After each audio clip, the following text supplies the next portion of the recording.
에스겔 17장에 있는 말씀입니다. 에스겔 17장 22절부터 24절까지의 말씀입니다.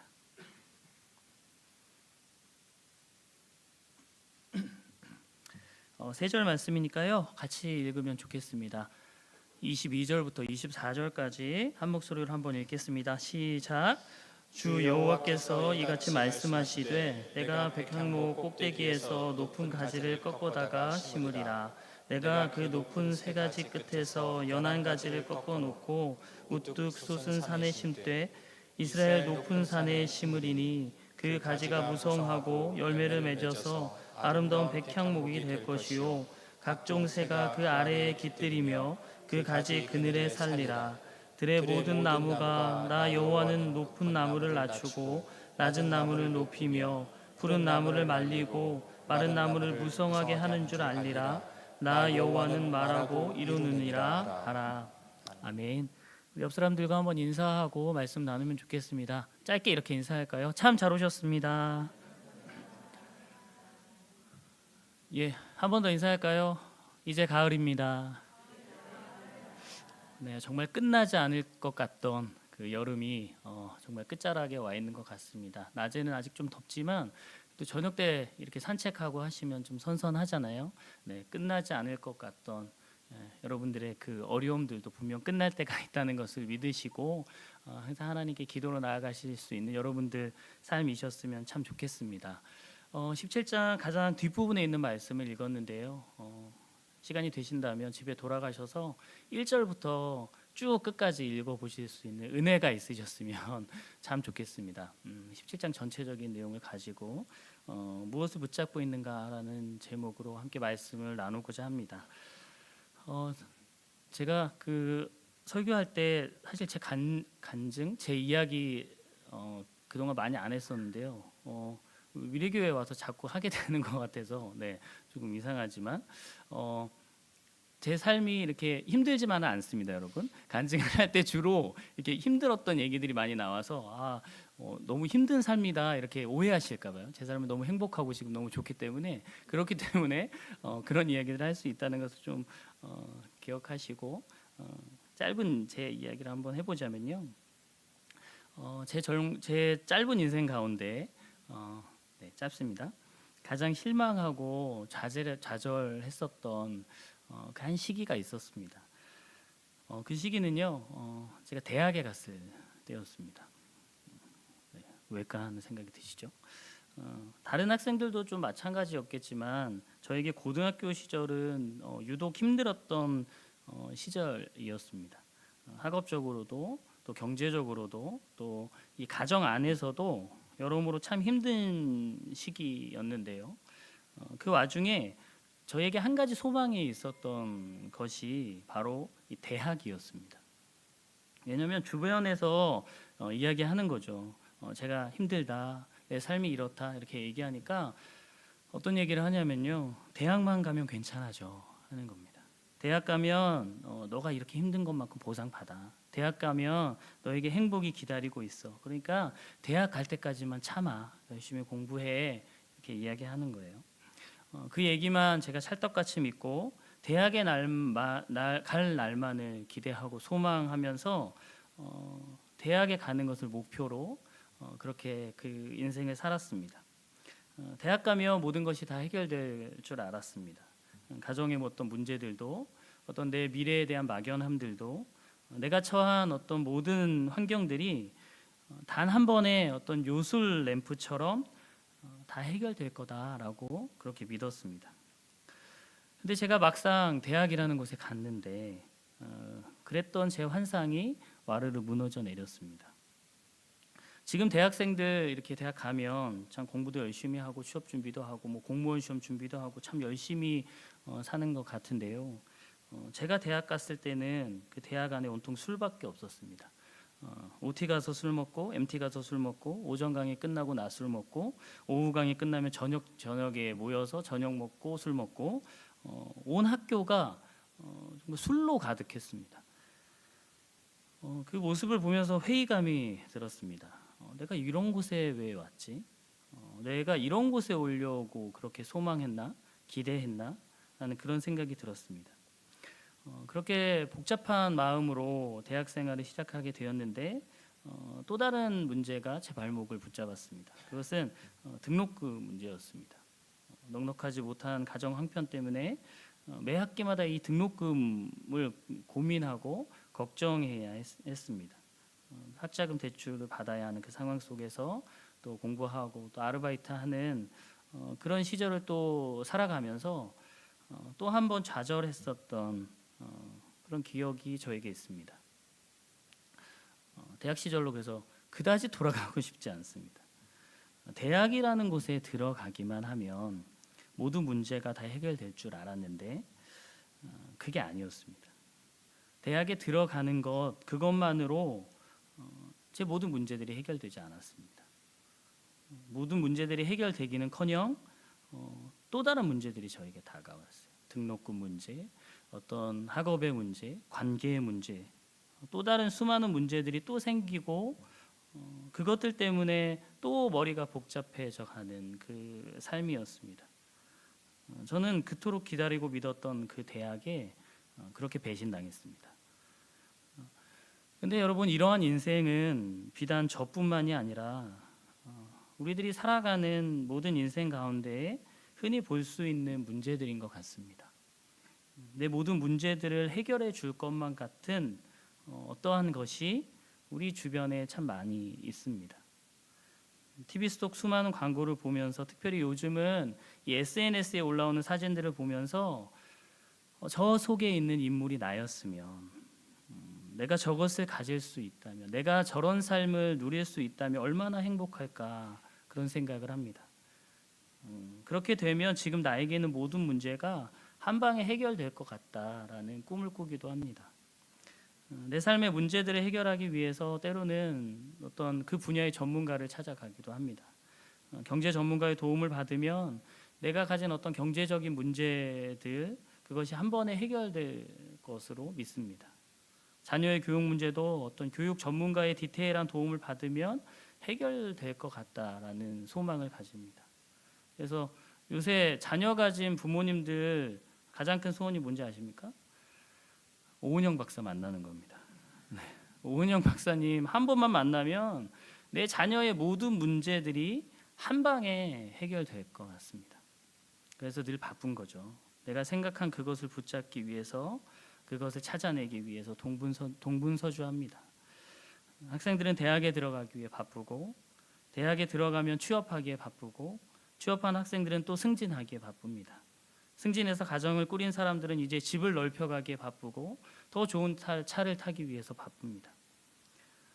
그것만 있으면 행복할 것 같은데, 그것만 있으면 내가 가진 모든 문제들이 해결될 것 같은데, 그렇게 생각하면서 그것에 대해 묻고 따지지도 않고 그냥 맹목적으로 그것을 따라가다 보니까 그 안에서 행복은커녕 늘상 바쁜 삶만 살아가는 것이 우리들의 인생이라는 것입니다. 근데 여러분, 누군가를 붙잡고 무엇인가를 가지고 무엇인가를 소유한다고 그것이 우리의 인생의 모든 문제를 한 방에 해결해 주지 않습니다. 그것을 갖게 되어도 또 다른 문제가 생기게 되고, 그것들로 인해서 또 다른 힘듦이나 아픔이 찾아오게 되는 것을 우리는 삶의 경험들을 통해서 잘 알고 있습니다. 이러한 인생을 살아가고 있는 저와 여러분들에게 오늘 에스겔서 17장은 중요한 한 가지 질문을 던지고 있는 것 같습니다. 그 질문은 여러분은 지금 무엇을 붙잡고 있습니까? 라는 질문입니다. 그리고 그 질문에 대해서 우리가 어떻게 대답해야 할 것인가, 올바른 답을 제시해주고 있는데요. 우리의 인생에서 진짜 붙잡아야 할 것이 무엇인지에 대해서 오늘 본문이 확실히 말해주고 있다는 것입니다. 오늘 이 시간이 그 해답을 발견하는 참 우리 인생의 소중한 시간이 되었으면 참 좋겠습니다. 오늘 본문 말씀은 굉장히 단순합니다. 그런데 그 내용은 그리 쉽게 풀리지 않는 그런 내용입니다. 왜냐하면 오늘 본문은 조금 특이한 점을 가지고 있기 때문에 그렇습니다. 그 특이점을 2절이 말해주고 있는데요. 한번 보실까요? 인자야 너는 이스라엘 족속에게 수수께끼와 비유를 말하라 라고 하나님께서 말씀하고 계십니다. 하나님께서 이 오늘 본문이 어떤 종류의 말씀인지에 대해서 알려주고 계신데요. 이 본문의 이야기를 수수께끼와 비유라고 말씀하십니다. 뭐 그렇구나 이렇게 생각하실 수 있는데요. 가만히 우리가 생각해 보면요. 이 수수께끼와 비유라는 이 두 단어는 사실 같이 쓰일 수 없는 단어입니다. 같이 쓰이기에 좀 어색한 단어입니다. 생각해 보십시오. 비유라는 것은 잘 이해가 되지 않으니까 무언가를 더 잘 이해시키기 위해서 어떤 사람이나 어떤 사물에 비유해서 이야기를 풀어나가는 것입니다. 이렇게 하는 거야 하면서 더 쉽게 이야기해서 더 잘 이해시키기 위한 방법이 바로 비유입니다. 그런데 수수께끼는 어떻죠? 수수께끼는 약간 다릅니다. 수수께끼는 잘 이해시키기 위한 목적이 있는 것이 아니라 사실 이해를 어렵게 만드는 데에 목적이 있습니다. 그래서 어려운 이해들을 하나씩 하나씩 넘어가다 보면 딱 하고 무언가 그 해답이 나오는 것이 바로 수수께끼입니다. 조금 어색한 이 두 단어를 함께 사용한 이유가 무엇일까요? 그것은 이 구절을 통해서 말씀하고 있는 것이 너무 쉽게 이해되는 비유의 말씀이기도 하지만 이 비유의 말씀 내면에는 한 번 더 곱씹어 봐야 하는 수수께끼와 같은 내용이 있다는 것입니다. 오늘 우리가 그 수수께끼를 함께 풀어보고자 합니다. 먼저 3절부터 10절까지를 쭉 읽어가다 보면요, 그 내용이 이렇습니다. 제가 조금 간단하게 설명드리면 멋진 독수리 한 마리가 등장합니다. 그 독수리 한 마리가 레바논에서 백향목 가지를 딱 꺾어서 장사하는 땅으로 가져갑니다. 그리고 그 땅의 씨앗 하나를 또 취해서 옥토, 아주 좋은 땅에 그 씨앗을 심습니다. 그리고 그 씨앗은 자라서 포도나무가 됩니다. 그런데 그때에 반전이 일어나는데 또 다른 독수리가 나타나는 것입니다.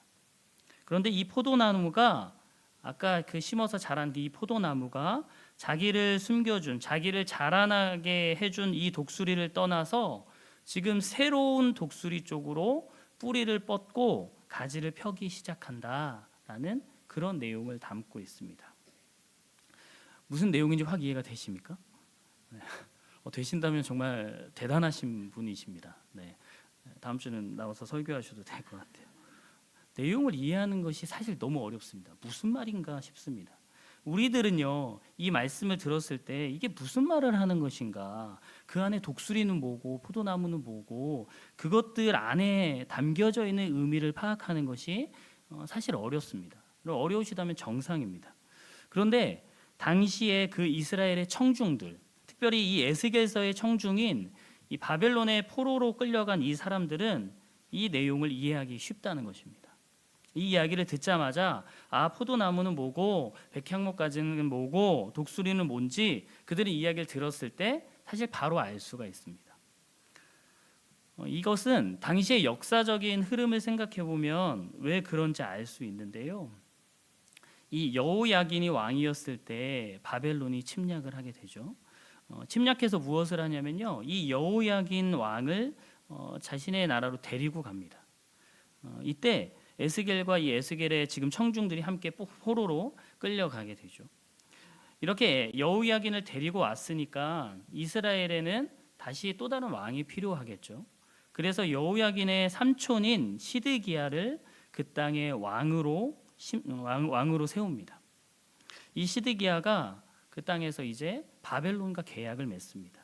너희는 나의 속국이다. 내게 충성을 맹세해라 하니까 네 알겠습니다. 이렇게 하고 계약을 맺었는데 이 시드기야가 그 바벨론과의 계약을 파기하면서 이제 누구에게 손을 뻗고 있냐면 이집트에게 도움의 손길을 뻗고 있습니다. 이것이 지금 그 당시의 시대적인 상황입니다. 이 시대적인 상황에 맞춰 본다면 우리가 조금 이해할 수 있게 되겠죠. 첫 번째 나타난 이 독수리는 누굴까요? 바벨론입니다. 느부갓네살 왕입니다. 이 느부갓네살 왕이 누구를 데려갔죠? 아까 여호야긴을 데려가죠. 그러니까 이 백향목 가지는 여호야긴입니다. 백향목 가지를 물고 간 거죠. 그 빈자리에 이제 씨앗을 심죠. 그러니까 이 씨앗은 누구입니까? 시드기야 왕입니다. 빈자리에 시드기야 왕을 세웠어요. 근데 이 시드기야가 바벨론의 느부갓네살 그 바벨론을 따라가는 것이 아니라 이집트에게 도움을 요청하니까 이 두 번째 나타난 독수리는 이집트라는 것을 알게 됩니다. 이런 내용들을 지금 11절부터 19절까지의 말씀을 통해서 다시 한번 풀어서 지금 설명해 주고 있는 것입니다. 그럼 우리가 여기에서 근데 한번 생각해 보아야 할 것이 있는데요. 그것은 지금 시드기야가 다른 것이 아니라 어떤 다른 나라가 아니라 왜 이집트를 붙잡았을까 하는 것입니다.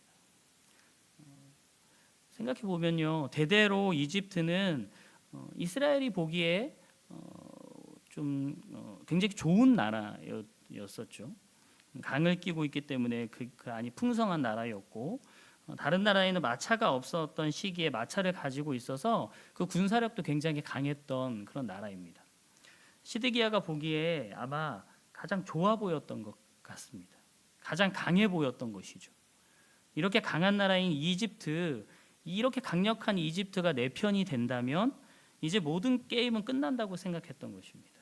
내 모든 문제들은 이집트가 내 것이 되면, 이집트를 붙잡으면 다 해결될 수 있어, 이렇게 생각했던 것이죠.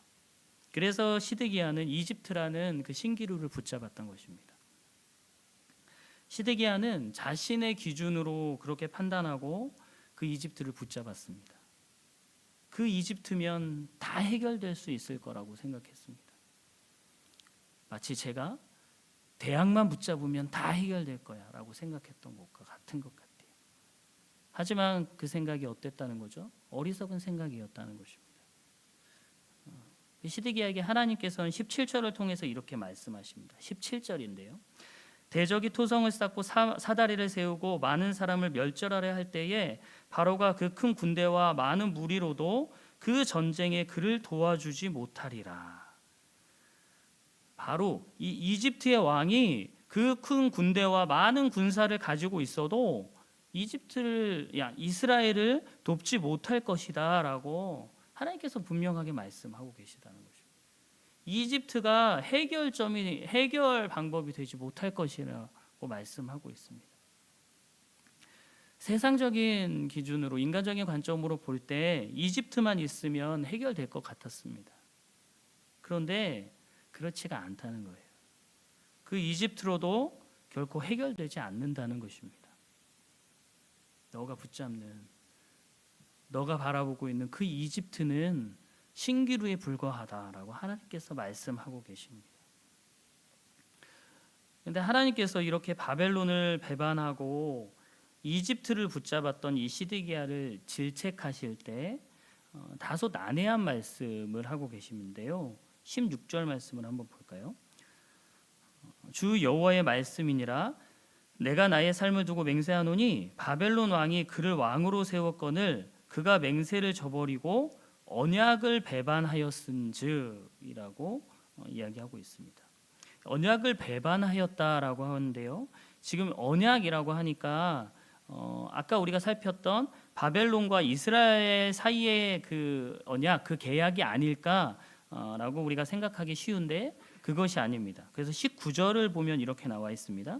그러므로 주 여호와의 말씀이니라 내가 나의 삶을 두고 맹세하노니 그가 내 맹세를 업신여기고 내 언약을 배반하였은즉 내가 내 죄를 그 머리에 돌리되라고 하나님께서 말씀하십니다. 하나님께서 지금 명확하게 내 언약을 배반하였은즉이라고 말씀하고 계십니다. 이 언약이요, 누구와의 언약이라고요? 하나님과의 언약입니다. 너는 나와의 언약을 배반했다라고 하나님께서 말씀하고 계십니다. 여러분 조금 이상하지 않습니까? 시드기야는 누구랑 언약을 맺었습니까?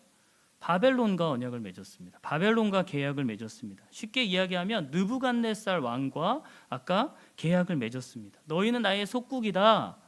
네, 알겠습니다. 하고 이 느부갓네살 왕과 계약을 맺었는데 지금 하나님은 왜 하나님과의 언약을 어겼다라고 이야기하는 것일까요?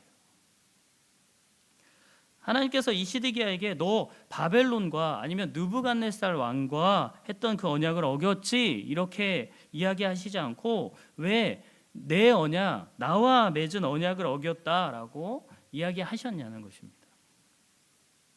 지금 바벨론의 속국이 되어서 야, 너 여기다 사인해 라고 해서 지금 사인을 했을 뿐입니다. 이렇게 강제로 어쩌면 맺어진 이 언약을 지켜야 한다면, 그것이 하나님의 뜻이라면 사실 지금 이스라엘 백성에게는 아무런 희망과 소망이 없어 보입니다. 지금 이 상황에서 이스라엘 백성이 선택할 것은 딱 한 가지밖에 없습니다. 다른 어느 곳으로도 도움을 구하지 말고 그냥 그렇게 바벨론의 속국이 되는 것입니다. 포로가 된 그 땅에서 어쩌면 죽을 때까지 그냥 그렇게 살아가는 것입니다. 아무런 희망도 없고 아무런 소망도 없는 것 같은 그런 삶을 그냥 묵묵히 살아가라는 것입니다. 여러분, 여기에 저는 이 본문의 수수께끼가 담겨져 있다고 생각합니다. 그 수수께끼는 그럼 아무런 소망도 없이 그냥 아무런 희망도 없이 그냥 그렇게 살아가야 하는 것일까 하는 물음입니다. 이 수수께끼를 풀기 위해서는 당시 이런 계약이라는 것을 체결하게 될 때, 특별히 나라와 나라의 그 계약을 체결하게 될 때 그 계약이 어떤 방식으로 체결되는가에 대한 그 상황을 지켜볼 필요가 있습니다. 역대하 36장 13절에 보면 그 상황이 어떤 것인지를 보여주는데요. 역대하 36장 13절을 같이 한번 읽어볼까요? 한번 읽겠습니다. 시작. 또한 느부갓네살 왕이 그를 그의 하나님을 가리켜 맹세하게 하였으나 그가 왕을 배반하고 목을 곧게 하며 마음을 완악하게 하여 이스라엘 하나님 여호와께로 돌아오지 아니하였고. 지금 본문이 본문에 나타나 있는 것처럼요. 당시 전쟁에서 승리하면 이제 승리한 나라의 왕과 패배한 나라의 왕이 한 자리에 모이게 됩니다. 그리고 이제 계약서를 쓰게 되죠. 이제 너희 나라는 이 전쟁에서 나에게 패했으니까 이제 나에게 충성해라, 나의 속국이 되라 하는 그런 계약서를 쓰게 됩니다. 그런데 이것을 확실하게 믿을 수 있습니까? 믿을 수 없겠죠. 그래서 믿을 수 있는 한 가지 보증이 있는데 그 보증이 뭐냐? 각자 자신들이 믿고 있는 그 신에게 맹세하는 것입니다. 만약 이 언약을 어기면, 이 계약을 파기하게 되면 그 신에게 저주를 받게 될 것이다 라고 이렇게 각서를 쓰게 되는 것입니다. 그러니까 지금 바벨론의 느부갓네살 왕은 이스라엘의 신이 누구인지를 인정하고 그 계약서를 체결했다는 것입니다. 하나님이시죠. 그런데 지금 문제는 이 시드기야는 이 계약을 체결하면서도 자기의 신, 자기를 이끌어 나가는 하나님이 누구신지를 명확하게 인지하지 못했다는 것입니다.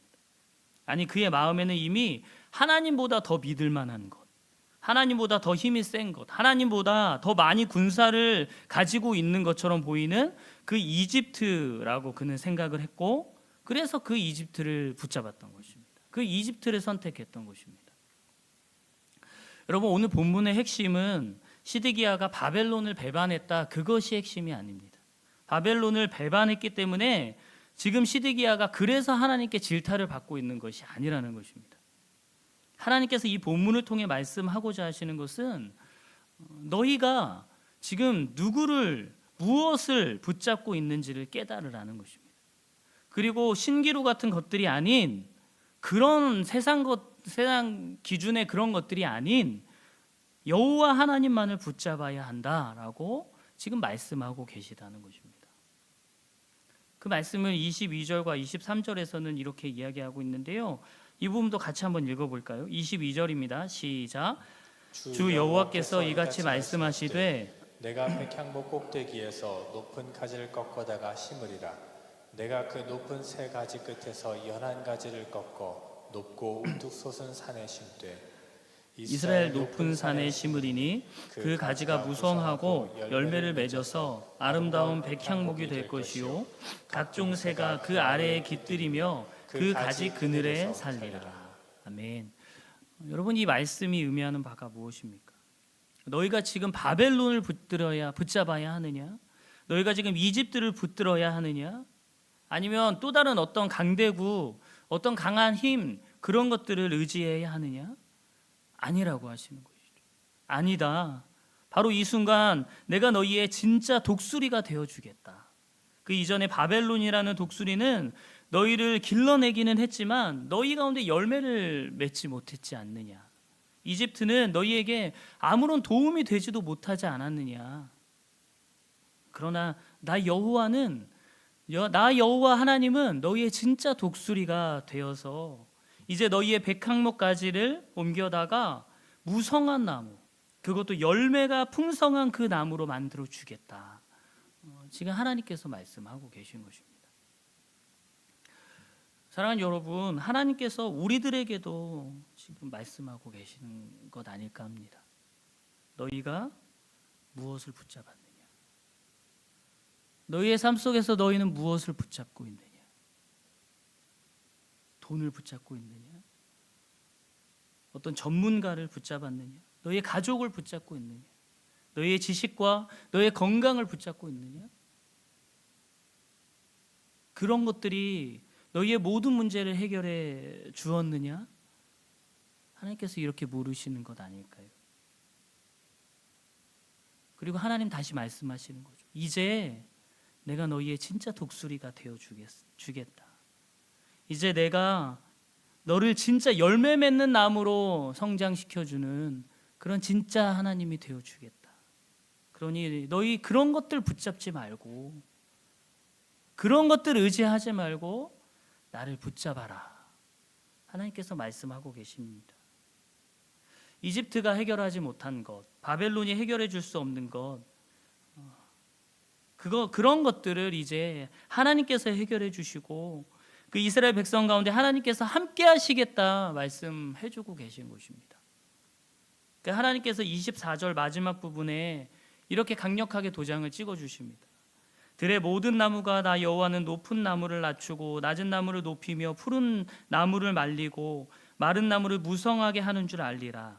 나 여호와는 말하고 이루느니라 하라. 아멘. 나 여호와는 말하고 이루느니라. 나 여호와는 말할 뿐만 아니라 그 말한 것을 반드시 이루어내시는 신실하신 하나님이시라고 그 마지막 부분을 통하여서 도장을 꽉 찍어주고 계시다는 것입니다. 여러분 한번 생각해 보십시오. 이 이스라엘 백성이 이 말씀을 들었을 때 얼마나 가슴이 저릿저릿했을까요? 그들이 붙잡을 것이 없었습니다. 얼마나 붙잡을 것이 없으면 시드기야가 사실 쇠락해가고 있는 그 이집트를 붙잡았습니다. 오죽하면 그냥 바벨론 땅에서 이대로 살아가는 것이 그냥 가장 안전하다라고 그들이 그렇게 생각하기까지 했습니다. 아무런 소망도 없고 그들 가운데 아무런 희망도 없는 그 순간에 내가 너희와 함께하고 있어. 내가 너희의 진짜 독수리가 되어줄게. 하나님께서 찾아오셔서 그렇게 말씀해 주고 계신 것입니다. 여러분 이 하나님의 외침이 여러분 이 시간 우리들에게도 들려지기를 간절히 소망해 봅니다. 여러분들은 무엇을 지금 붙잡고 살아가고 계십니까? 여러분들의 삶 속에서 가장 의지하고 계신 것은 무엇인가요? 그것이 여러분들의 삶의 소망이 되고 여러분들의 삶에 희망이 되어 주던가요? 여러분 그 어떤 것도 우리의 진짜 독수리가 되어 줄 수 없습니다. 여러분 우리가 알고 있듯이 우리가 분명 알고 있듯이 우리가 붙잡아야 하는 것은 하나님이십니다.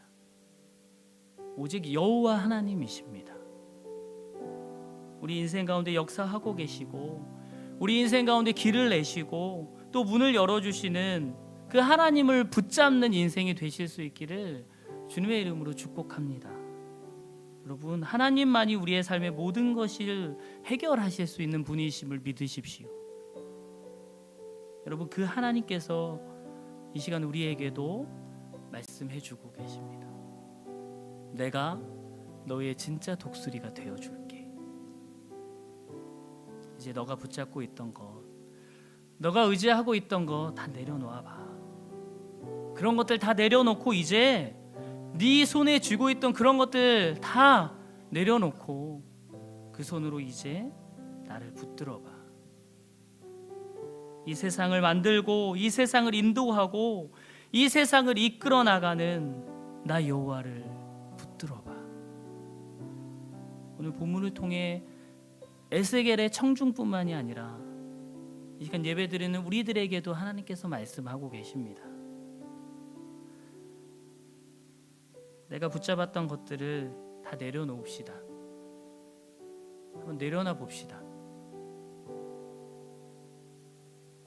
다 펼쳐서 내 손에 움켜쥐고 있던 것을 다 내려놓고 그 손으로 하나님만 붙잡고 하나님만 의지하고 살아가는 삶을 살아가기로 결심하는 바로 이 시간이 될 수 있기를 주님의 이름으로 축복합니다. 그럴 때에 우리의 삶에서 가지가 무성해지고 정말 많은 열매를 맺게 되는 그 하나님의 은혜를 경험하게 될 것입니다. 그 하나님의 약속을 붙잡고 하나님 주시는 그 아름다운 삶을 살아내는 여러분들의 삶이 되시기를 주님의 이름으로 축복합니다.